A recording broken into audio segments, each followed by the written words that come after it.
Welcome to this explainer. You know, most tomato problems in Iowa actually begin long before you ever see that first little green fruit. They begin with timing. Today, we're diving deep into the invisible science of why rushing to plant tomatoes in Iowa almost always destroys your harvest. We'll uncover how frost dates dictate your season, why soil temperature is way more important than a warm afternoon, and the biggest mistakes people make when starting from seed. Let's get right into it. Okay, so we've all been exactly here. You've been cooped up all winter long, and then suddenly a gorgeous 70-degree April afternoon arrives.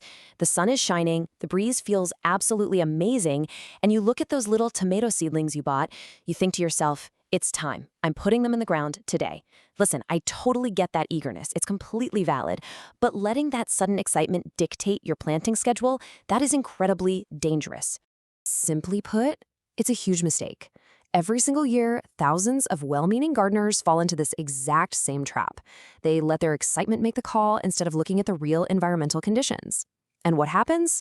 A late frost rolls in and wipes out their seedlings literally overnight. Or, even if the frost misses them, the cold soil severely stunts their growth. And that means the brutal summer heat is going to arrive long before those plants are fully established. Section 1. Iowa weather fools you. Iowa's transition into spring is notoriously sloth-like. Take a look at this extension data comparing different regions. If you look at Davis County down south versus Delaware County up in the northeast, you see major differences. Now, southern Iowa might warm up slightly earlier, but if you're only looking at the average last spring freeze, well, actually scratch that. Don't look at the average. Iowa weather changes way too fast. A warm afternoon can instantly turn into a freezing night. That's why relying on the 10% probability of a late freeze date is your only true safe bet. For high-value warm season crops like tomatoes, that later date is your actual green light to avoid a total loss. Section 2. Soil temperature matters most.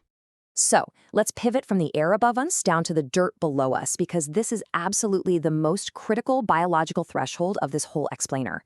See, air temperature is just what you feel on your skin. It might be a breezy 72 degrees. But soil temperature, that is what your roots feel. Soil has a massive thermal mass, meaning it warms up much, much slower than the air. Your tomatoes honestly do not care how nice your afternoon walk was. They care about the brutal reality of the cold dirt their roots are sitting in. And that brings us to the magic number, 60 degrees Fahrenheit. Tomatoes need a minimum soil temperature of 60 degrees at a 4-inch depth just to establish their roots. If you plant into dirt that's below 50 degrees, your plant is going to suffer from something called imbibitional chilling. It's a physical stress that literally locks up the phosphorus in the soil. Without that phosphorus, root development just stops dead in its tracks, and you'll actually see the leaves turn a sickly purple color. Section 3. Starting seeds indoors. So what are we supposed to do with all that early spring excitement? Well, we start indoors, where we actually have complete control over the environment. But things can still go sideways in the house. Let's rapid fire through the most common beginner sense. Mistake 1, planting outdoors too early, which we just covered. 2, ignoring those overnight temps. 3, overwatering your seedlings, which just drowns delicate roots. 4, poor soil drainage. 5, skipping the hardening off process, which we'll cover in just a second. And 6, crowding your plants too closely together. We've got to avoid these to build a strong foundation. Now, to avoid weak indoor plants, you need some pretty precise conditions. Horticultural data shows seeds should be sown indoors about 5 to 8 weeks prior to your transplant date. They need optimal soil warmth, we're talking 75 to 85 degrees to germinate evenly, and this is absolutely crucial. Once they sprout, we need 14 to 16 hours of intense light every single day. If you don't give them that, they're going to stretch desperately toward the light, giving you thin, pale, fragile, leggy seedlings. We want thick, stocky stems that can actually survive the real world. Section 4, the crucial hardening off process. Think of this as the climax of your plant's botanical journey. I mean, you wouldn't run a marathon without training for it, right? You can't ask a pampered indoor seedling to survive the harsh outdoors without a little training either. Here's how you do it over a 7 to 14-day period. Step 1, put them in a shaded, wind-protected area for just 1 to 2 hours. Step 2, over the next few days, graduate them to a half day with gentle sun. And step 3, by the end of week 2, they should be ready for a full day outside.